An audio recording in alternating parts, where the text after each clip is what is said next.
parti.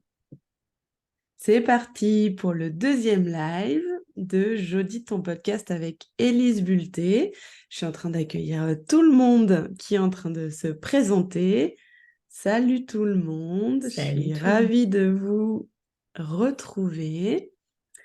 On va commencer le live directement et j'accepterai les gens dans dans la salle au fur et à mesure. Je suis trop contente de vous retrouver.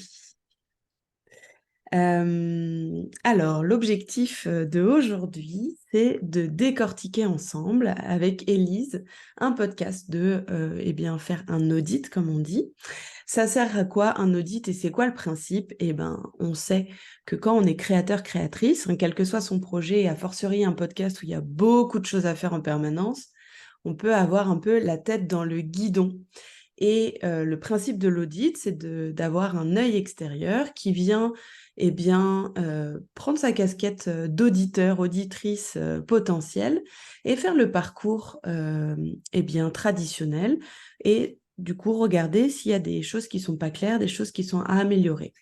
Donc avec Élise, qui est mon invitée aujourd'hui, on a choisi un podcast qu'on va vous révéler juste après.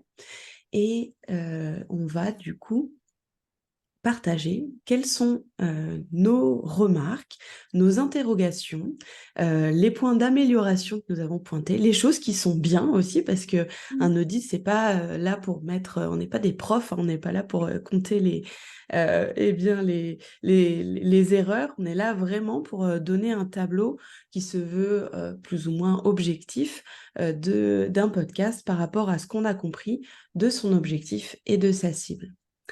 Et ce qui est très chouette aujourd'hui, c'est que la podcasteuse qui est derrière le podcast que nous allons auditer a pu se connecter, donc on aura aussi des réponses à nos questions. Pour repréciser, donc ce deuxième live intervient dans le cadre d'une série de 3 lives. La semaine dernière, j'étais avec Mélanie Young et on a audité un podcast qui s'appelle Féminin Tokyo. Et la semaine prochaine, je serai avec Safia Gourari et on auditera un autre podcast encore mystère que vous ne connaissez pas. Moi, je sais ce que c'est. Pour me présenter, donc je suis votre hôte, Anne-Claire Lecas, je suis fondatrice de EcoFactory. C'est une communauté d'entraide qui a pour but, au travers d'événements, de formations et d'accompagnement individuel, d'aider les podcasteurs entrepreneurs à faire grandir leurs projets et à faire en sorte de mettre en place, de définir et de mettre en place une stratégie de croissance qui soit adapté à ce qu'on a envie de réaliser et de faire en sorte de rameuter autour de soi une communauté engagée qui soutienne la croissance du podcast. Et j'ai invité avec moi aujourd'hui Élise Bulté, qui est du coup la fondatrice, la créatrice d'un podcast qui s'appelle Prenons un café, mais qui a aussi une casquette de formatrice de podcasteuse et qui nous parle depuis Lille. Moi, je vous parle depuis Barcelone. Est-ce que, Élise, tu as envie de dire un petit mot pour saluer Mais je peux dire bonjour. Ouais, bonjour, c'est un bon Bonjour, début. bonjour tout le monde. Je crois qu'il n'y a que des femmes aujourd'hui, mais bon, pour les personnes qui sont en replay, voilà, bonjour tout le monde. Donc, tu l'as bien dit, je m'appelle Élise. J'ai créé un podcast qui s'appelle Prenons un café, qui parle de parentalité sans tabou ni complexe. Et je suis aussi la fondatrice du Studio Caféine, avec lequel j'accompagne les entreprises et les entrepreneurs vers le podcast. Alors, moi, j'ai la démarche un peu inverse par rapport à toi, Anne-Claire, c'est que moi, j'incite et j'invite les entrepreneurs à utiliser le podcast comme outil marketing. Voilà. Exactement. Alors, on va du coup organiser le live en 2 étapes. Pardon. La première étape, c'est qu'on va du coup révéler le podcast que nous avons choisi et aller point par point sur les différentes étapes, les différents éléments à auditer. Donc, c'est la cover du podcast, son identité visuelle, la description du podcast, la description de l'épisode. On a écouté le dernier épisode qui a été publié. On va faire nos retours suite à l'écoute de cet épisode et aussi partager quelques réflexions sur la communication. Un petit une petite précision, c'est que c'est un audit vraiment synthétique qu'on a envie de partager avec vous aujourd'hui. On a un peu la base, les basiques, les indispensables questions à se poser quand on a un podcast. Et l'idée, c'est que vous ayez, en repartant de ce live, des pistes, des idées concrètes, des idées d'amélioration à appliquer à votre propre podcast. On est vraiment dans une perspective de passer à l'action parce qu'on voit beaucoup de contenu d'inspiration, mais pour nous, le plus important, c'est de tester des choses et de voir ce que ça donne sur le terrain. Donc, on va vraiment se concentrer sur la base d'un audit. On aurait pu aller beaucoup plus loin dans les choses à auditer, mais on a choisi aussi d'être synthétique aujourd'hui pour vous permettre, dans un deuxième temps, de nous poser des questions par rapport à ce que nous, on a pu partager comme conviction, comme conseil. Peut-être que c'est des choses que vous n'avez pas entendues, peut-être que vous avez envie qu'on précise, etc. Donc, n'hésitez pas au fur et à mesure du live à laisser vos questions dans le chat. Moi, j'y serai attentive et je vous donnerai la parole dans un deuxième temps, après à peu près dans une trentaine de minutes à peu près. N'oubliez pas que si vous avez envie de faire cet exercice à la maison, c'est pas comme les cascades, vous pouvez le faire sans supervision. J'ai prévu un workbook, j'ai créé un workbook pour vous qui est sur Notion que vous pouvez facilement dupliquer pour suivre pas à pas les étapes que je vous conseille pour auditer votre podcast. Donc vous le recevrez avec le replay de ce live. Vous l'avez reçu si vous étiez là la semaine dernière également. Eh bien, je te propose, Élise, qu'on commence et je te donne la parole pour que tu dévoiles comment s'appelle le podcast que nous allons auditer aujourd'hui et pourquoi est-ce que tu l'as choisi. Parce qu'en fait, j'ai sélectionné quelques podcasts sur la base de critères qu'on avait définis avec Élise et c'est Élise qui a eu le dernier mot. Alors, pourquoi ton choix s'est porté sur ce podcast et quel est son nom?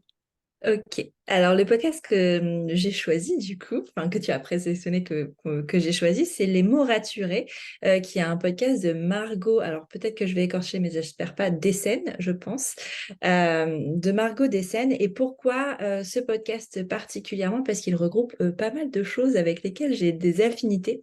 C'est un podcast qui parle d'écriture et d'édition, et moi, dans mon ancienne vie professionnelle, j'étais éditrice. Donc, c'est une thématique qui me parle beaucoup et c'est aussi un podcast, enfin Margot, d'après ce que j'ai compris, et elle me dira peut-être après parce qu'elle est dans la salle, Margot est une autrice publiée et produit son podcast aussi, elle propose des formations et produit son podcast en parallèle d'une activité d'entrepreneuriat et c'est quelque chose qui, moi, c'est ma spécialité, c'est mon travail, ça fait partie de ce que je propose comme accompagnement. Donc voilà, il y a cette double casquette, moi, qui m'intéresse beaucoup. Et je suis ravie d'avoir pu auditer ce podcast. Ouais, moi aussi, j'étais super contente que tu le choisisses. Je te l'avais pas proposé par hasard parce que j'ai un projet personnellement j'ai un projet de roman. Donc, je trouvais ça intéressant à titre personnel de me plonger dans l'univers que tu proposes, Margot. Et aussi à titre professionnel, c'était très intéressant de voir comment est-ce que tu as placé ce podcast comme un levier d'acquisition pour un business de formation. Et ces écosystèmes-là, je suis toujours très intéressée de les décrypter et de voir comment est-ce que tu as fait, parce que moi, c'est ce que je fais aussi également avec mon podcast Antipop. Euh, eh bien, Margot, ce que je te propose, c'est qu'on va dérouler tout l'audit et à la fin de l'audit, on te donnera la parole pour que tu puisses réagir parce qu'on a sûrement des questions à te poser. Alors, Élise, un audit commence toujours comme si on était une auditrice potentielle de podcast et qu'on se promenait sur les plateformes. Donc, on est en train de scroller sur Spotify, Apple Podcast, et là, on voit une cover et on décide de s'arrêter sur cette cover. Je vais partager mon écran, comme ça vous pouvez voir de quoi il s'agit tous. Alors, on s'est retrouvés un petit peu pour préparer ce live et on s'est posé une question. Élise, quelle est-elle pendant que je partage mon écran? Euh, la question, c'était quelle est la vraie cover de ce podcast? Parce que, en fait, sur les plateformes d'écoute, alors moi, j'ai audité depuis Spotify. Je sais pas, on n'a pas, je sais pas quelle Moi, j'ai plateforme audité toi depuis tu as écouté. Spotify aussi. Eh Ouais. ben voilà. En tout cas, sur Spotify, la cover n'est pas la même que celle que tu présentes là, Anne-Claire, puisque ah bah oui, on peut pas montrer deux covers. Bah voilà, tu vois. Moi, c'est sur les plateformes, c'est cette cover-là. Donc à la base, j'avais audité celle-ci, et puis après, en discutant avec Anne-Claire, elle me dit, ah, c'est marrant, il y a les deux covers. Et en effet, celle-ci est celle que tu as présentée en juin donc à tes abonnés sur Instagram en disant, voilà, nouvelle cover de podcast. Euh, J'espère que ça vous plaît et c'est trop cool de le partager et d'en discuter avec tes abonnés. Mais c'est vrai que je pense que la réaction entre le moment où tu l'as publié et la diffusion sur les plateformes se fait lentement. En fait, j'ai rechangé. C'est pour Ah, Ah! d'accord. ça. Alors, Alors, laquelle veux-tu qu'on audite? Là, c'est l'autre, effectivement. L'autre, l'autre, d'accord. ok. Allez. Et pour ça, c'est le running gag de mon podcast. Mes abonnés sont habitués. En 4 ans d'existence, il a déjà eu 6 covers différentes. Donc, on Ok. est assez habitué. Ça reste toujours dans les mêmes couleurs, le même style, mais je pouvais plus voir ma tête en peinture. En 3 mois, c'était suffisant. Voilà. D'accord. Génial. Ok. Bah, c'est intéressant du coup parce que moi j'avais audité celle que j'avais vue sur la plateforme justement. Donc je trouve ça hyper intéressant. Mais c'est marrant parce que tu vois, toi tu proposes de commencer l'audit par la cover. Moi, c'est jamais ce que je regarde en premier. Vas-y. Mais je pense que moi, c'est parce que j'ai aussi une affinité avec les mots et Mm. donc je regarde toujours l'introduction du podcast avant la cover. Ah ouais, c'est marrant. Mais Ouais, commençons par la c'est... cover et après on fera Ouais, l'introduction, ça d'accord? marche. Ça marche. Mais attends, du coup, je tourne la page. Allez. Donc, ouais, pour moi, la cover, je la trouve déjà visuellement très intéressante. Enfin, elle est assez claire. On voit tout de suite le titre. Je pense que les mots sont assez grands, donc on arrive bien à visualiser. J'aime assez le côté raturé, qui est raturé pour de Mm. vrai. Enfin, je trouve que vraiment le choix créatif est intéressant. Il y a, moi, plusieurs points que je voulais aborder. Et c'est vrai que là, tu écris sur celui-ci podcast d'écriture. Quand dans ton ancienne cover, enfin celle qui a duré 3 mois du coup, précisé écriture et édition. Et moi, je trouvais ça plus pertinent d'avoir écriture et édition en sous-titre que podcast d'écriture parce que si on regarde l'intégralité de ton podcast, bah, il y a les deux thématiques qui sont abordées. Podcast d'écriture, pour moi, après, voilà, c'est moi avec mes yeux et en tant que personne qui découvre, podcast d'écriture, c'est un podcast qui va t'aider à écrire un livre, qui va t'aider à écrire un roman. Quand, en fait, dans la réalité, tu échanges avec des acteurs, des actrices du monde du livre. Et il y a aussi des types d'écriture, mais ce n'est pas que ça. Donc, en fait, j'ai l'impression que la phrase, les mots podcast d'écriture vont le limiter à quelque chose qu'il n'est pas, puisque écriture et édition, à mon sens, est plus adapté, en tout cas, à ce qu'il est vraiment. Ensuite, c'est rigolo, du coup, que tu dises que tu as changé la cover, parce que moi, je me suis posé vraiment la question de pourquoi on ne te voit pas quand j'ai vu cette cover-là. Parce que il y a ton nom, enfin, c'est ton nom, enfin, c'est une marque en fait. Ton nom est une marque. Tu incarnes ton business puisqu'il est autour d'un business de manière assez importante. Et je comprenais pas pourquoi on ne te voyait pas. C'est pour ça que quand j'ai vu après l'autre cover, je me suis dit, ah tiens, c'est marrant parce que j'avais noté des choses et maintenant on la voit. Mm. Après, l'autre cover, on l'analyse pas, mais il y a d'autres choses aussi à dire dessus. Mais voilà, j'ai l'impression que, enfin, pour moi, à mon sens, quand on parle de podcast qui vient en soutien d'une entreprise, en soutien d'organismes de formation, enfin en soutien, et que cette entreprise est incarnée à ce point, j'ai besoin de voir la personne. J'ai besoin de voir de qui il s'agit. Mm. Voilà. Anne-Claire lève la main. Ouais, par rapport à ça, en fait, ça dépend aussi de l'orientation stratégique Mm. de ton entreprise. J'ai vu que dans certains de tes derniers posts, tu disais l'équipe des mots me rassurer, donc tu avais envie de stratégiquement de peut-être organiser autour de toi une équipe à laquelle déléguer une partie de ton activité. Donc, je me suis demandé si, ce que je me pose comme question, c'est est-ce que le fait de plus vouloir te voir, parce qu'en fait, finalement, toi, tu es exposé à ta cover parce que tu crées de la communication, mais en fait, ce qu'il faut se poser comme question, c'est quel est le message que tu as envie de faire passer à ta cible. Et c'est vrai que, comme le suggérait Élise, d'incarner ton business et d'être toi-même un peu l'exemple de la primo-autrice qui a écrit un roman, qui a édité et qui peut répondre à ces questions, c'est une façon assez convaincante du coup, montrer à ta cible que tu es passé par eux et que toi, tu as su détecter les techniques et les moyens que tu vas leur apprendre pour arriver au même résultat que toi.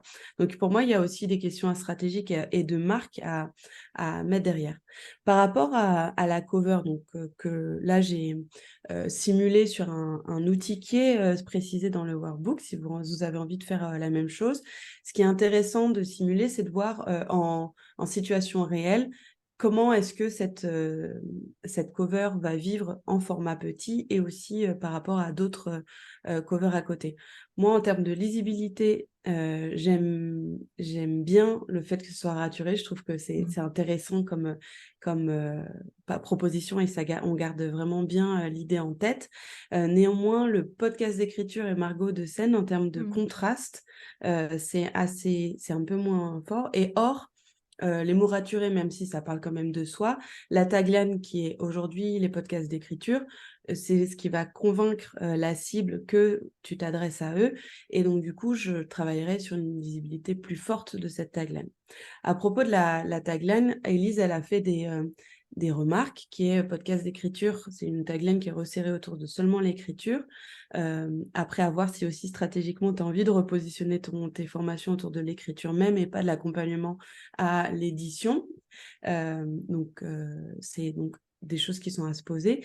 Mais moi, j'aurais travaillé autour d'une tagline qui soit encore plus précise sur la promesse et la proposition de valeur que tu vas faire avec ton podcast à tes futurs clients ou clientes. Peut-être écrire et faire publier votre premier roman. Parce que moi, ce que j'ai compris, c'est que ça s'adressait plutôt à des primo-auteurs, des primo-autrices.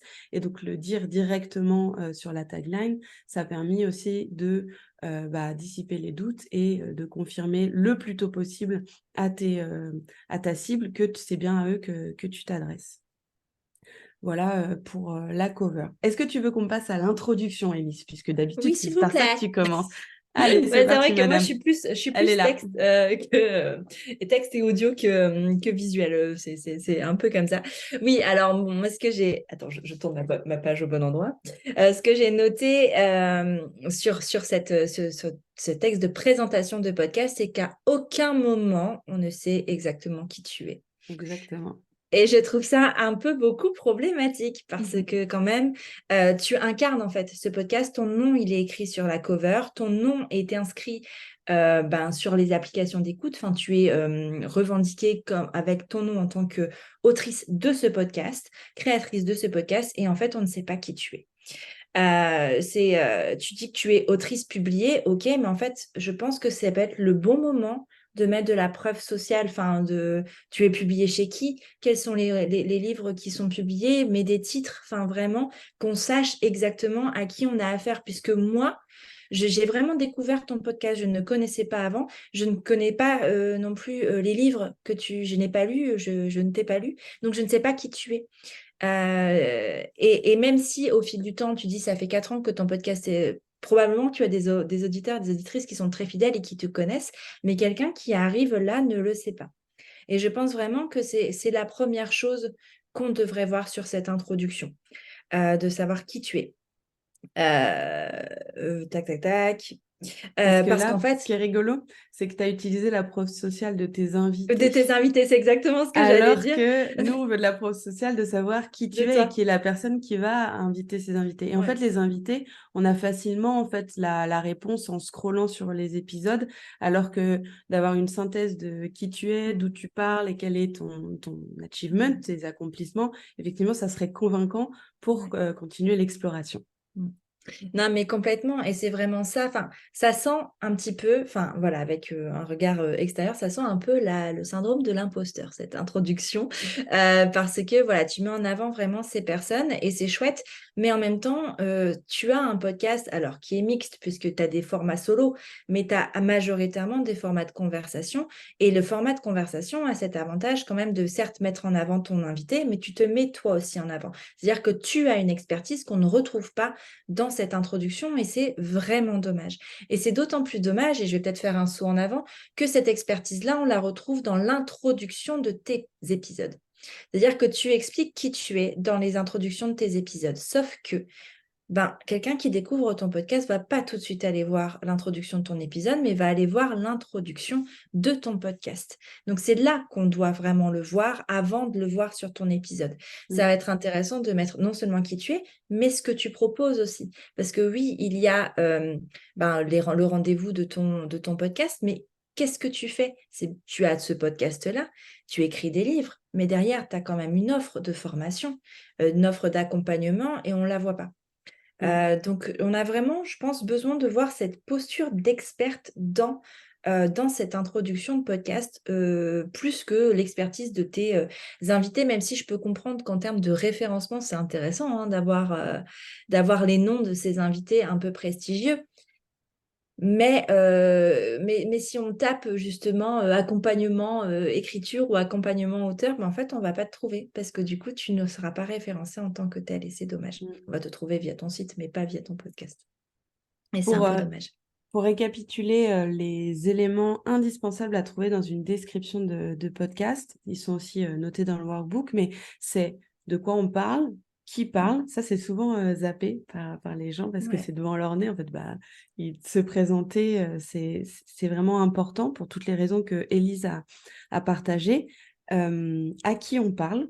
Là, c'est un petit peu subtilement présenté, mais peut-être le dire clairement que tu t'adresses aux primo-auteurs ou aux wannabe auteurs, autrices et que tu vas les accompagner. Ça peut être bien aussi, ça peut créer encore plus d'attraction. Et comment tu vas le faire, ça c'est très clair. On a compris que tu invitais des gens notables, que tu partageais ton expérience, etc. Et le comment, il y a aussi, du coup, ça fait partie, c'est la formation que tu vas proposer. Il y a quelque chose qui manque aussi. J'ai vu que tu avais une super newsletter et un super site qui était assez récent. C'est de mettre un lien de redirection vers la prochaine étape de ton écosystème. Ton podcast, c'est un peu une porte d'entrée vers toute une expérience plus large qui peut durer plusieurs mois ou plusieurs années selon qu'on décide de devenir client et de rester dans ta communauté. Et donc, du coup, de donner une indication claire de quelle est l'étape à suivre en termes de parcours auditeur-auditrice dans ton écosystème, ça serait bien de le faire dès la description du podcast. Parce que dans les descriptions de tes épisodes, il y a beaucoup, beaucoup de liens. Mais moi, mon conseil, c'est d'en choisir un et un seul et de le mettre dans ta description de podcast pour commencer. Je suis assez d'accord. En ce qui concerne... Vas-y. Ouais, excuse-moi. C'est en fait pour regrouper, c'est qu'on comprend bien l'objectif de ton podcast, mais on ne comprend pas quel est ton objectif à toi. Voilà. Et je pense que c'est ça qui manque, ouais. Vas-y, continue, je te laisse la parole. On a, comme je le disais en introduction, écouté ton dernier épisode publié. Alors, c'est tout le bazar sur Apple Podcast, donc il apparaît ici. C'est ton échange avec une traductrice littéraire qui s'appelle Diane Garot. Et donc, c'est une conversation de 1 heure sous forme de interview, conversation. Ça dépend des moments. Et voilà, c'est celui qu'on a écouté et celui qu'on va auditer. Donc, ma chère Élise, quelles sont du coup tes remarques sur la description de cet épisode, donc cet échange avec Diane Garot, traductrice littéraire?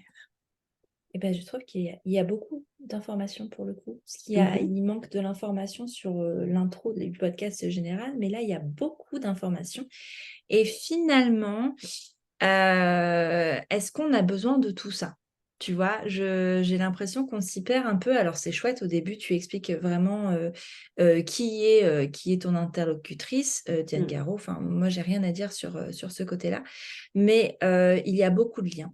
Il y a beaucoup de liens. Après, je trouve que quand même mais là, c'est la faute d'Apple Podcast, hein, ça n'a rien à voir avec toi. C'est que sur Spotify, c'est quand même beaucoup plus lisible que sur Apple Podcast. Sur Spotify, tu as vraiment les sauts de ligne, les sauts de paragraphes qui sont mis, ce qui n'est pas le cas sur Apple Podcast, mais quand même, il faut y penser parce que Apple Podcast, c'est quand même la plateforme numéro 1 d'écoute. Donc, la majorité des auditeurs aujourd'hui sont toujours sur Apple Podcast. Donc, oui, sur Spotify, c'est lisible et c'est pour ça que moi, j'aime bien utiliser Spotify pour ce genre d'exercice, mais sur Apple Podcast, ça l'est pas. Donc, vraiment faire un petit peu attention à ça si on veut mettre des liens, et c'est important d'en mettre, ne pas en mettre autant. Surtout que, en fait, vraiment, moi, je pense que tout ce qui a trait avec podcast, académie, réseau, c'est hyper important de le mettre, mais ça va passer sur ton introduction de podcast et pas forcément sur ton introduction d'épisode. Tu peux mettre un lien principal, celui qui est le plus important pour toi, celui qui va te générer du trafic et, comme tu disais, Anne-Claire, qui va dérouler la suite de l'expérience et qui va te permettre de trouver les choses. Est-ce que c'est Instagram pour toi? Est-ce que c'est ta newsletter? Est-ce que c'est ton site? Ça, c'est à toi de le déterminer. Mais quel va être le lien incontournable pour pouvoir profiter de l'expérience au global? Parce que peut-être que si tu vas sur ton site internet, tu vas avoir accès déjà à l'Instagram. Donc, est-ce qu'on a besoin de mettre le lien Instagram? Je ne suis pas sûre. Ou alors, inverse, la newsletter, c'est intéressant de la mettre puisque c'est là que tu vas capter de l'email et donc tu vas pouvoir après donner ton information et donner l'information de ton site web. Alors, quel est pour toi ton lead magnet, vraiment celui qui va être hyper le plus important pour toi? Donc, en choisir un seul, c'est hyper chouette. Et puis, c'est toujours intéressant de mettre, de mettre les informations de ton invité, ça c'est chouette. Et il y a Anne-Claire qui lève la main, alors je lui donne la parole. Oui, aussi ce que je pourrais te conseiller, c'est de mettre un petit pitch de ton podcast. Voilà, les mots raturés, ça s'adresse à un tel et un tel, et voilà quelle est ma promesse avec ce podcast. Ça permet aux personnes qui vont arriver par Gods of Men ou par un écrivain, une écrivaine spécifique, de savoir où est-ce qu'ils arrivent et puis de le lire dès la description en mode quelques lignes comme ça. Parce que j'ai vu dans tes avis iTunes que c'était le cas, des gens qui mentionnaient, je suis arrivée par l'interview de... c'était un... Bon, je me souviens plus de son nom, mais il y avait des initiales dedans. Et voilà. Et donc, du coup, ça permet aussi de clarifier les questions que la personne va se poser en arrivant aussi par l'épisode. On a écouté cette conversation avec Diane Garot. Je te propose de lancer l'audit sur cette partie, Élise. Moi, ce que j'ai bien aimé dans l'introduction de l'épisode, c'est que tu rappelles la manière dont tu as rencontré Diane Garot et de votre rencontre. C'est un principe narratif qui est super malin. Étant autrice, ça ne m'étonne pas que tu les utilises et que notamment Léana Situation utilise à chacune de ses interviews. Elle rappelle tout le temps comment elle a rencontré la personne ou la première fois qu'elle l'a vue ou qu'elle est tombée dessus, même digitalement ou virtuellement. Donc ça, c'était super sympa, le côté storytelling de votre rencontre. Ça crée un peu d'humour et un petit peu de... voilà, ça fait un peu une anecdote. En revanche, en termes d'introduction, vas-y, du coup, tu avais des choses à dire, Élise. Alors, moi, j'ai particulièrement apprécié, c'était mon premier point aussi, Ouais. cet effet justement de storytelling, parce que je trouve ça hyper intéressant. Pour les points vraiment hyper positifs, je trouve que tu as une voix vraiment très, très posée, Ouais. une voix très agréable à écouter, une voix très chaude, on a envie de rester. Et l'anecdote combinée à cette voix très chaude, en fait, on est déjà hyper bien, quoi. Et ça, c'est très chouette. Je pense, moi, à mon sens, qu'il y a quand même toutes les infos dont on a besoin, qu'on n'a pas forcément, on retrouve pas ce que tu as écrit, mais on le retrouve dans la conversation. Donc, en fait, moi, ça m'a personnellement pas dérangé. Après, je peux comprendre qu'on ait besoin d'avoir toutes les informations de la personne qu'on interviewe dès le départ. Donc, oui, il y a l'anecdote et puis après, partir sur la présentation de la personne. Mais comme c'est ta première question en début d'épisode, est-ce que c'est nécessaire de faire une répétition? Je ne pense pas. Moi, il y a quelque chose qui me gêne dans ton intro, c'est le call to action sur les abonnements. Parce que une personne j'étais cette personne qui découvre ton podcast, va pas s'abonner tout de suite si elle ne connaît pas le contenu de ce que tu proposes. Donc, tu vas me demander de m'abonner pour ne rien manquer, mais je ne sais pas ce que je vais avoir après. Donc, laisse-moi expérimenter l'épisode, expérimenter, savoir si j'ai envie de rester, si c'est un contenu qui me correspond, si c'est quelque chose qui me plaît, avant de me proposer de m'abonner. Ton call to action, il est au début. Il devrait être, à mon sens, à la fin, puisque c'est à la fin qu'on décide ou non de rester, de s'abonner.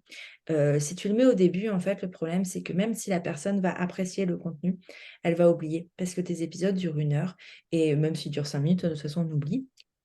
Elle va oublier de s'abonner, elle ne va pas le faire, et ça va passer à la trappe, et c'est un peu dommage, à mon sens. Moi, ce que je me suis dit en écoutant l'intro, c'est que j'avais perçu un peu d'humour sur les mots raturés, le fait de raturer, de remarques raturées. Et c'est vrai que tu as cette voix très chaude, très englobante. C'est très zen, en fait, l'expérience. Mais il m'a manqué ces petits côtés un petit peu piquants, un petit peu épicés, un peu acides. Pas acide, mais tu vois, ce côté un petit peu humour que moi, j'avais perçu dans la cover. Et je me suis demandé si c'était, tu pourras nous répondre à la fin de l'audit, si c'était une tonalité voilà, d'humour, un peu d'espièglerie que tu avais envie, tu aurais pu peut-être mettre davantage dans la tonalité des mots que tu as choisis pour l'introduction de ton podcast. Moi, j'ai une dernière chose, c'est sur l'identité musicale et ça peut justement Oui. regrouper ce que tu viens de dire, Anne-Claire, c'est que c'est quelque chose qu'on pourrait retrouver sur un design sonore, sur une identité musicale. C'est-à-dire que moi, quand je vois les mots raturés, j'entends, je sais pas Le si c'est devant moi, scratch, tu sais, le grave moi Belinda aussi. presque, tu Ouais. vois, puis tu l'effacer. Ça pourrait être intéressant de partir là-dessus parce que c'est vrai que sur ton podcast, il y a une musique en fond, mais on ne peut pas appeler ça une identité musicale. C'est plus quelque chose, une musique d'ambiance, on va dire. Enfin, c'est vraiment, on l'aperçoit à peine. Elle n'est pas là au départ puisque tu commences directement sur les mots. Alors, elle est là en fond, mais on ne peut pas parler d'une musique à proprement, enfin, qui va identifier ton téléphone, ton podcast. Et voilà, donc peut-être que ça peut être intéressant de jouer sur une identité musicale qui rejoint ces mots raturés, puisqu'en fait, la rature, on la voit visuellement, mais elle a un vrai son aussi. Donc, pourquoi pas partir là-dessus pour ajouter cette acidité, comme tu dis. Il y a il y a des plateformes en ligne qui te permettent d'aller chercher facilement du sound design. Moi, je connais Fish Sound, par exemple. Je crois que c'est ça. Soundfish, Fish Sound. Bon, il y a Fish et Sound dedans. Ouais. Et c'est là où j'ai trouvé, par exemple, moi, ma propre bulle qui éclate dans ma propre identité sonore. Et juste de l'ajouter au début, à la fin, ou même pour faire des transitions entre deux parties de l'entretien, parce que c'est des entretiens longs, et tu peux aussi jouer là-dessus. Si t'es pas obligé d'aller tout de suite commander quelque chose, un ingé son et tout, ce qui est toujours mieux qualitativement, mais ça peut se mettre en place assez rapidement si cette idée te plaît. Carrément. Et en banque de son, enfin, comme ça, il y a aussi la sonothèque.org La qui sonothèque, marche bien. c'est vrai, Voilà. exactement. En ce qui concerne l'entretien avec Diane et la façon dont tu l'as conduite, moi, je trouvais que tu posais des super questions. C'était à la fois des questions où tu fais raconter un moment, donc il y a ce côté vraiment concret, d'empathie, on se projette bien dans ce qu'a vécu ou ce que vit au quotidien Diane, donc c'était très chouette, mais aussi des questions un petit peu plus pratiques, d'organisation, et même un petit peu vous allez aborder des sujets qui sont de l'ordre de l'économie, le fait, est-ce que c'est une bonne situation d'être traducteur, traductrice littéraire? Et du coup, c'était très chouette et ça s'écoute bien votre conversation, etc.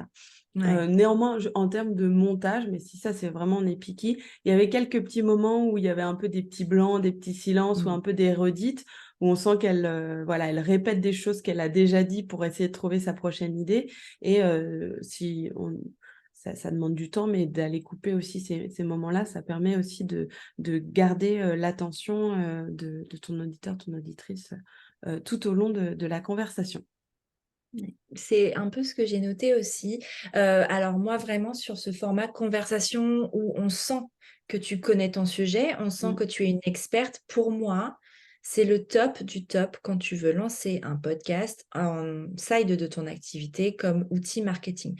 Parce que vraiment, cette conversation, et tout à l'heure, tu parlais de conversation interview, moi, je le ressens vraiment comme une conversation globale. Pourquoi? Parce que tu apportes aussi quelque chose à l'échange. C'est-à-dire que tu ne fais pas que poser les questions. Dans ce que tu dis, toi, dans les bouts de toi que tu mets dans les questions et dans l'échange, on sent que tu sais de quoi tu parles, on sent que tu es expert de ton sujet, ça donne envie de te faire confiance. Et tu n'as pas seulement cette posture d'intervieweuse, tu incarnes vraiment, même dans la conversation, ton podcast, et tu incarnes donc a priori ton business aussi grâce à cette technique-là que tu clairement maîtrises. Donc, c'est vraiment une très bonne chose, à mon sens. Et je rejoins Anne-Claire, je pense que, enfin, tu nous diras après si on se trompe, mais qu'il n'y a pas de montage éditorial, que c'est vraiment une conversation que tu laisses comme ça sans la couper. Et à mon sens aussi, en expérience auditrice, ça nécessite d'un peu de montage, d'un petit peu pour enlever les blancs. Et en fait, le problème des blancs, c'est que ben, ça enlève cette crédibilité dont je te parlais juste à l'instant. C'est-à-dire qu'en fait, si tu vas laisser des blancs, tu vas laisser l'hésitation. Alors, c'est intéressant dans la conversation, mais comme toi, tu quand même, tu as cette posture d'experte, on a besoin que tu la gardes jusqu'au bout. Donc, il faut que ouais, ça peut être intéressant d'enlever un petit peu ces blancs et ces tu sais, les hésitations de temps en temps. Et même pour elle, pour ton invité, je pense que c'est intéressant pour sa crédibilité puisqu'elle intervient en tant que avec une posture professionnelle. C'est pas tu vois, c'est vraiment un podcast pro finalement. Et donc pour sa crédibilité, c'est important aussi de faire en sorte qu'on ressente une assurance dans ce qu'elle dit.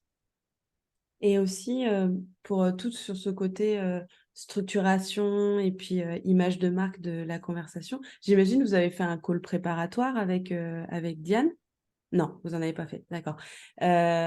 Tu as préparé des questions à l'avance, en tout cas, tu savais ce que tu allais lui dire. T'es pas arrivé les mains des... Il y a des gens qui font ça, hein, qui arrivent les mains dans les poches en mode genre, je vais voir ce que le flow Moi, je me fais ça. propose comme, oui, bon, comme question, mais aussi d'annoncer à ton invité ou d'annoncer à ton auditeur quelles sont les grandes thématiques sur lesquelles tu as envie de faire parler Diane, et ben, ça peut aussi les aider à rester jusqu'au bout. Parce que bah, si c'est la Moni qui les intéresse, bah, savoir que tu parleras de ça à la fin de la conversation, et ben, ça fait un effet teasing qui peut aussi aider les gens à rester Ouais. jusqu'au bout. Pour le Et call puis préparatoire, je serais aussi, contente, ouais, je serais curieuse de savoir quand, là, dans 1 minute, quand on te donnera la ouais. parole, pourquoi tu en fais pas, et si tu as envie d'en faire.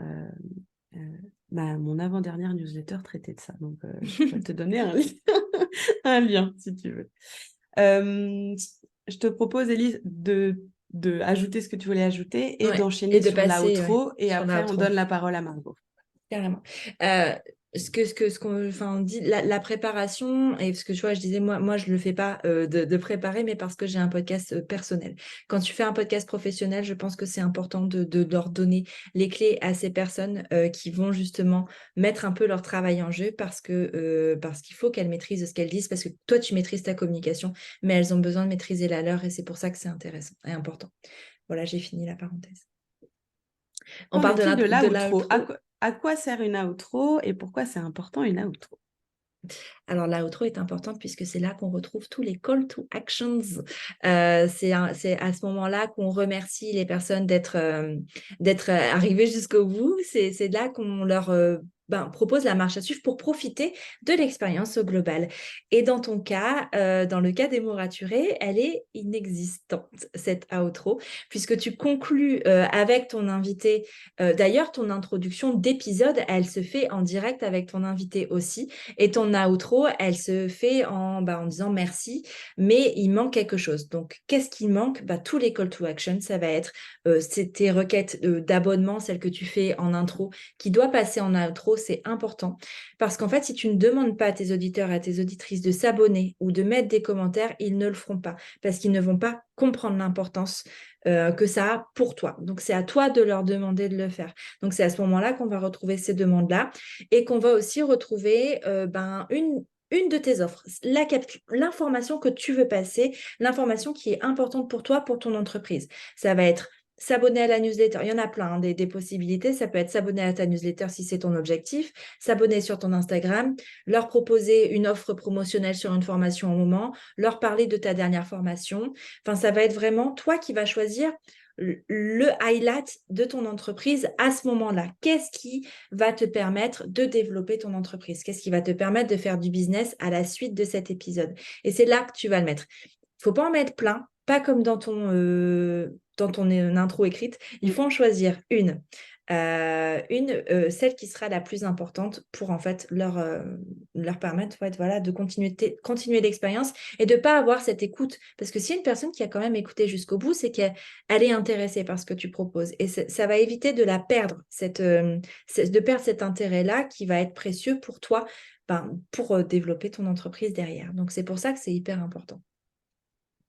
Et en fonction, effectivement, de tes actualités ou pas. Je ne sais pas si c'est possible sur Acast de le faire. Je ne me souviens plus du temps où j'utilisais cet hébergeur, mais sur Ocha, c'est possible de le faire, de diffuser un message commercial. Donc, normalement, c'est destiné à tes sponsors, mais tu peux un peu détourner le truc et faire un message commercial qui te concerne toi.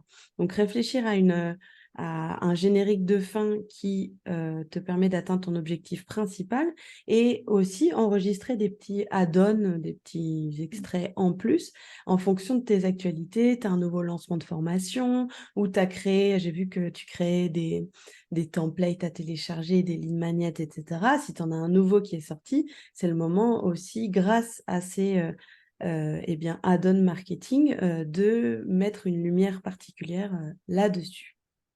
Et c'est Voilà possible de le faire sur Acast. Voilà pour l'audit de ton podcast, Les mots raturés.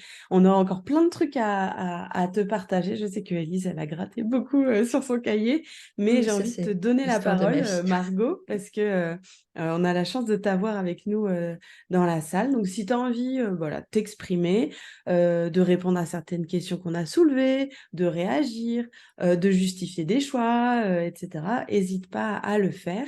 Et ensuite, à toutes qui sont du coup en live, n'hésitez pas à poser pendant que Margot parle vos questions dans le chat et on y répondra avec Élise dans la foulée. Margot, à toi les studios. Eh bien, déjà, merci beaucoup pour l'analyse que vous avez fait parce que ça me montre que j'ai encore pas mal de travail et c'est très chouette. Je suis toujours en recherche d'amélioration et d'itération. Et notamment, du coup, pour la partie introduction du podcast, j'ai plein de choses à revoir et c'est tant mieux. J'espère que ça va l'améliorer. Effectivement, je cherchais à travailler mon SEO et c'est notamment aussi pourquoi on voit le podcast d'écriture parce que c'est ce que recherche la majorité des gens qui cherchent aussi du contenu édition. Donc, mais peut-être réfléchir à changer ça. Rassurez-moi, vous avez quand même entendu un outro avec de la musique? Non. Non. Alors, donc c'est une erreur technique puisqu'il y en a bien. C'est pour ça, d'accord. Il y en a bien une intro. Et il y a une intro avec une musique au début. Il y a bien les deux. Ah bah non, là, il n'y avait pas. Mais c'est une outro que tu mets en natif sur ton fichier ou c'est quelque chose en plus? Non, c'est quelque chose en plus qui est préenregistré sur Acast. Et notamment la musique qui est dessus, c'est une musique qui a été créée spécialement pour le podcast par rapport à son identité sonore. Je sais pourquoi On alors. l'a Parce pas que entendu. moi, j'ai entendu une annonce Acast Une recommande. pub, Donc, en ouais, moi fait, aussi. je pense que c'est pour ça. Ok, donc Donc, il il faut faut bien faire attention à ça, ouais. la mettre en fait sur l'épisode. Je pense que Je ce crois. Ouais, sera je pense. d'accord. Donc c'est pour ça, ça m'a un peu inquiétée de vous entendre dire qu'il n'y avait pas d'outro du tout. Alors, bon, Non, mais oui, dans ce cas-là, tu le mets directement sur le fichier de ton épisode, comme ça bouge pas, quoi. mais je pense que je vais faire ça dorénavant. Ce qui m'embête un peu, c'est que tous mes anciens épisodes, du coup, n'ont plus, ne n'ont plus. À moins d'aller Mais après, ouais. les Après, pour éviter enfin non, non, ça l'évitera pas cet écueil-là. J'allais dire de supprimer sur Acast la publicité à la fin, tu sais, l'outro, mais du coup, tu n'auras plus ta bande son non plus. Donc non, je pense que la solution idéale, ça va être de le mettre directement sur l'épisode, comme ça, tu es sûr qu'elle est là à chaque fois. Ouais, et donc d'aller modifier tous les fichiers. J'ai 245 épisodes, ça va être long. Oups. Ensuite, par rapport à d'autres choix, qu'est-ce qu'on avait à dire? Oui, sur les call to action, je trouve ça très intéressant et pertinent, donc je vais modifier ça.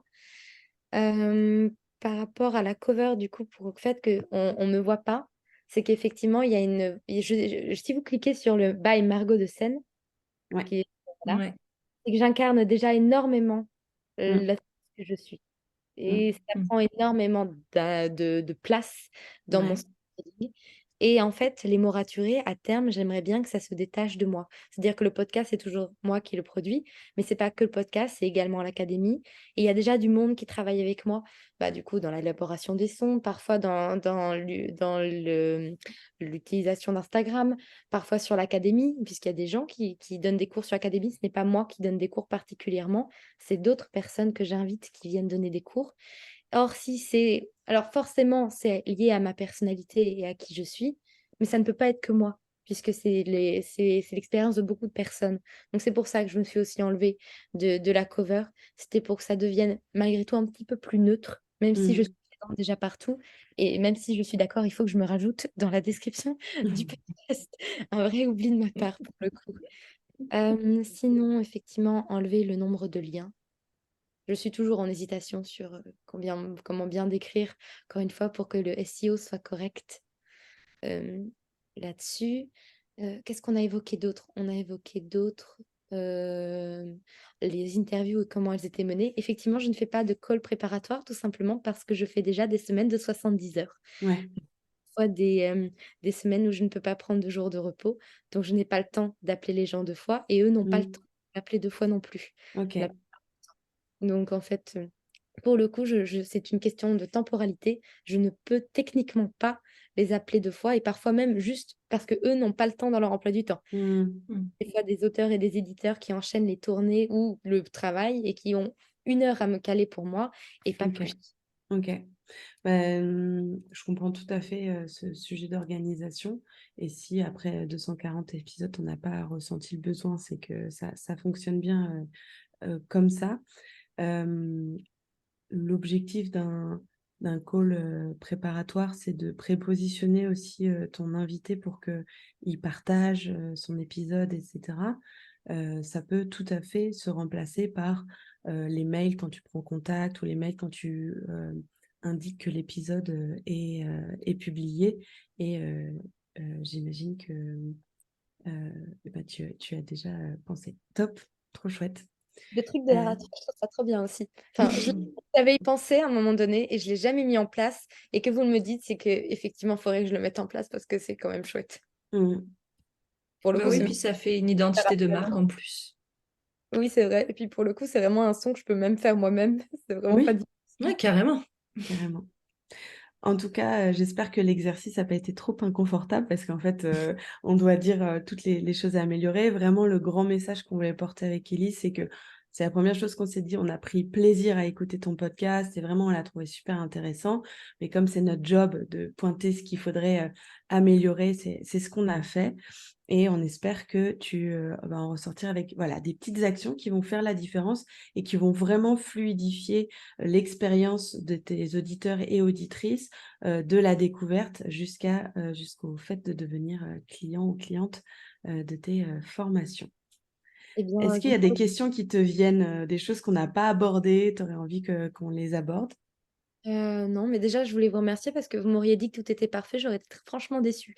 Donc, j'étais là surtout pour qu'on me pointe les défauts pour que je puisse les améliorer. Parce qu'aujourd'hui, on est à presque 280 000 écoutes. Mhm. Et mon but, c'est de faire en sorte qu'il y ait de plus en plus de monde qui découvre le podcast, qui l'écoute, qui le note. Donc, je suis toujours en recherche de pistes d'amélioration. Parce que, bon, en étant toute seule, malgré tout, c'est compliqué sans avis extérieur professionnel. Donc, déjà, merci beaucoup. Et en Avec termes plaisir. C'est pour ça qu'on a créé l'audit, c'est qu'avoir un œil extérieur qui nous pointe les choses, c'est toujours bien. Et bah, bravo pour ta longévité, bravo pour ton succès. Vraiment, c'est un super podcast. Moi, un de mes podcasts préférés, c'est Bookmaker, donc c'est un peu le même univers. Et je pense qu'il y a du potentiel pour arriver à quelque chose de vraiment, vraiment, vraiment bien avec les mots raturés. Donc, Et puis, continue comme ça, plein de succès. Merci. carrément. Et il y a ton site internet qui est aussi intéressant et Ouais. je pense qu'il peut être très inspirant pour toutes les personnes qui ont un podcast. C'est de reprendre justement tes chiffres. Ça, je trouve ça très intéressant que tu Mm. mettes tes chiffres parce que ça montre Ah, quand même pas mal de choses en termes de légitimité. Les preuves enfin, les articles qui ont cité le podcast. Et puis ça, ce texte-là, attends, arrête-toi Anne-Claire, si tu veux bien. Là, c'est hyper clair. Mm. On sait exactement ce qu'on va trouver dans ce podcast. Donc, enfin, ce texte-là, en introduction, peut être intéressant. Alors, il manque un peu de toi, mais après, Mm. enfin, c'est vraiment très, très, très, très clair.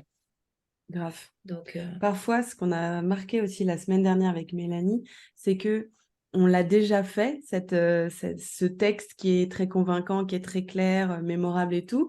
Et il faut juste rassembler le puzzle et puis hop, le mettre au bon endroit. Donc, effectivement, tu fais bien de le pointer, Élise, et il est super clair. ouais. On sait à qui tu parles, ce que tu leur proposes, quelles sont les thématiques globales. Et il manque Il plus manque juste juste le ta qui. petite bio. Mm. Voilà, ta petite bio. Et puis, juste en dessous. Donc, au moins, Ouais, voilà. elle est là. Donc en fait, tu Ouais, vois, tu n'as on te rien à voit. inventer, tu le fais déjà. Et voilà, et c'est hyper chouette enfin, d'avoir toutes ces infos.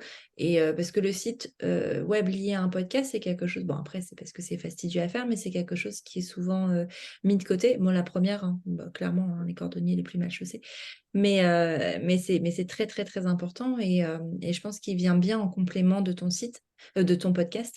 Mais ouais, voilà, enfin, vraiment faire utiliser les deux et faire communiquer les deux. Tu n'as pas besoin de réinventer la roue. Tu l'as déjà. ok. Peut-être ma seule question, pour vous, quand on arrive à un palier d'écoute où on a nos auditeurs réguliers, voilà, qui sont là, comment on fait pour dépasser ce palier? Alors, moi, j'ai fait des études de communication et de marketing, donc là-dessus, j'ai mes bases, mais comme on dit, voilà, cordonnier toujours moins bien chaussé, et j'ai pas forcément aussi le temps d'être partout tout le temps. Donc, pour vous, quelles sont les actions concrètes que je devrais mettre en place pour dépasser mon palier d'écoute qui fait qu'aujourd'hui, je suis allez, entre 10 000 et 15 000 écoutes par mois et où j'aimerais que ça augmente parce que, entre guillemets, il y a toujours plus d'épisodes, donc c'est censé, ça veut dire que les gens sont là, mais que j'ai pas d'autres nouvelles personnes qui, enfin, ou alors qu'elles sont pas assez nombreuses pour que ce palier soit dépassé continuellement. Donc, comment on Mm. fait? Est-ce que vous auriez un truc à me dire, à me mettre en place? Je sais pas. Je vous Euh, tâche un petit peu. pour le coup. Moi, j'en ai deux. Le premier, en growth marketing, on dit que pour faire grandir son audience, eh bien, il faut aller chercher des nouveaux clusters d'audience. Donc, te dire où est ta cible, en fait, et qui elle écoute, qu'est-ce qu'elle consulte, qu'est-ce qu'elle regarde comme contenu, et d'aller te positionner de manière stratégique auprès de ces clusters d'audience. Donc, ça peut être d'autres podcasts qui traitent de l'écriture. Ça peut être des associations d'écrivains, ça peut être des médias en ligne, etc. Et donc de travailler sur des échanges de partenariats, de visibilité. Donc ça serait pour mon premier truc. Et mon deuxième conseil, ça serait de challenger ton envie d'augmenter ton audience et de vraiment questionner à quoi ça ressemble en fait la croissance que tu as en tête parce que c'est peut-être pas des chiffres, c'est peut-être pas plus d'auditeurs et d'auditrices, c'est peut-être plus de reconnaissance, plus de légitimité, une certaine exposition auprès de certains cercles ou association en termes d'image de marque avec d'autres acteurs et donc de questionner ça parce que d'aller courir après les chiffres pour moi parfois c'est aussi diluer la qualité de ton audience. Et comme tu positionnes ton podcast comme un levier d'acquisition vers tes formations, on est plus d'aller travailler sur un niveau de notoriété et d'image de marque plutôt que d'aller augmenter vraiment ta taille d'audience. Voilà. J'ai pas grand-chose à ajouter. Très honnêtement, oui, ça va être ça. Travailler la notoriété, travailler des relations presse aussi qui peuvent être intéressantes dans la presse spécialisée. Et puis la question de la cible, c'est tu veux augmenter, oui, mais est-ce que enfin, quelle est ta cible? Est-ce que il y a plus de personnes dans ta cible ou pas, tu vois? 100 000 auteurs en France déclarés, Mmh. publiés. Ouais. Donc, et on ne parle même pas de tous les aspirants écrivains. Mais Mmh. justement, qui est ta cible? Ce sont les auteurs déjà publiés ou ce sont ceux qui souhaitent l'être? Il y a les deux, puis Tu vois? aujourd'hui, je fais des épisodes qui sont à destination de personnes qui ne sont pas encore publiées, mais il y a aussi des épisodes qui parlent à des gens déjà publiés. Et il y a les 2 pour le coup. Et donc, c'est vrai que certes, quand on cible tout le monde, on ne cible personne. Je suis d'accord. Mmh. Mais c'est vrai que je fais un petit peu des 2. Mmh. Mais c'est OK. revoir vraiment quel est l'objectif de ce podcast. C'est ce que tu disais en fait vraiment, Anne-Claire, ton objectif est-il de gagner des nouveaux clients et de vendre plus de tes accompagnements? Ou ton objectif est-il de te faire connaître toi plus et de En gagner tant en qu'autrice. notoriété? Ouais. Je vois. Mais dites-moi d'ailleurs par rapport vous avez parlé de relations presse. J'avoue que c'est quelque chose que je n'ai jamais fait. Parce que comme je suis en maison d'édition, ce n'est pas moi qui gère, mes relations presse.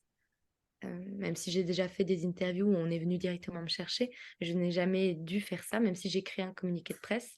Est-ce que pour le podcast, c'est pareil? C'est-à-dire qu'on crée un communiqué de presse, on l'envoie en presse en se disant: «Voilà, si vous êtes intéressé par ce que je fais, voilà ce que je fais».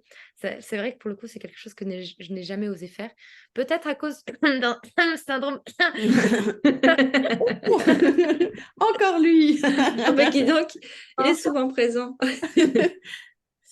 Oui, c'est quelque chose qu'on peut faire, qui est pas forcément, privilégié, par les indés pour 2 raisons. C'est que, bah, ça demande du temps, de rédiger le CP et surtout de relancer les journalistes, et aussi pour une deuxième raison, c'est que moi, c'est le retour que j'ai d'expérience, c'est que les personnes qui ont des relations, des comment dire? Des placements dans la presse, ça n'a pas d'impact sur leurs écoutes nécessairement.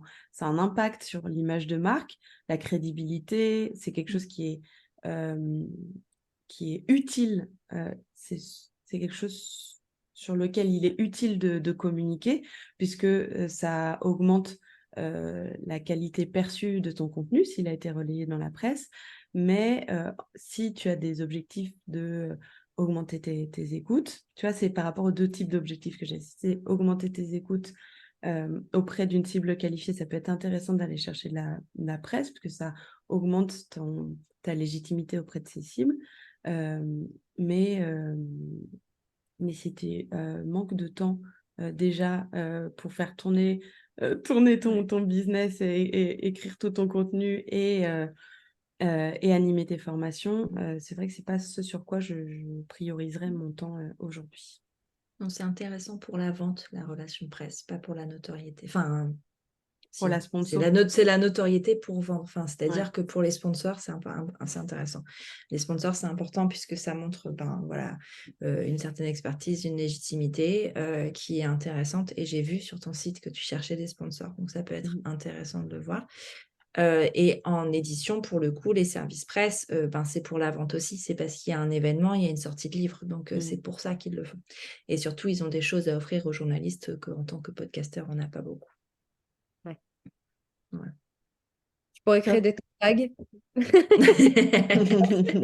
Yes. Merci Margot pour, toutes ces précisions, ces questions, complémentaires. C'était trop chouette, de discuter avec toi, en direct. Avec Élise, on a été, super contente. Ah Élise, on était super contente! Oui, j'étais Ouais! super contente.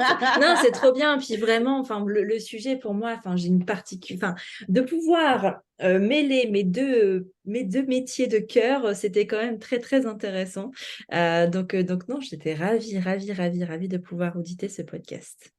Merci Et Anne-Claire. Angélique, de rien, merci Élise d'avoir répondu présente. Et Angélique, j'ai vu ta question sur le SEO. C'est une question assez technique, donc n'hésite pas à venir me voir sur Instagram si tu veux me la poser en direct. En tout cas, merci à toutes et à tous d'avoir assisté à ce live. Merci Margot d'avoir candidaté. Merci d'avoir assisté et d'avoir répondu sur les questions. On te souhaite le meilleur pour la suite. Et bah, si tu mets en place certains de nos conseils ou si tu as des avancées à partager, n'hésite pas à nous taguer avec Élise, on sera Oui, trop contente d'avoir de tes nouvelles. On fait un petit carrément. coucou aussi à celles et ceux qui nous regardent en replay. N'oubliez pas de télécharger votre workbook, le dupliquer et de faire votre exercice vous-même. Ce live, toute cette série de lives a été pensée pour que vous passiez à l'action, pas seulement que vous abreuviez de nouveaux conseils. Donc, ça sera notre plus grande victoire à Élise et à moi. Allez, Carrément. à très vite. À Merci bientôt. beaucoup. Merci, au revoir. Ciao.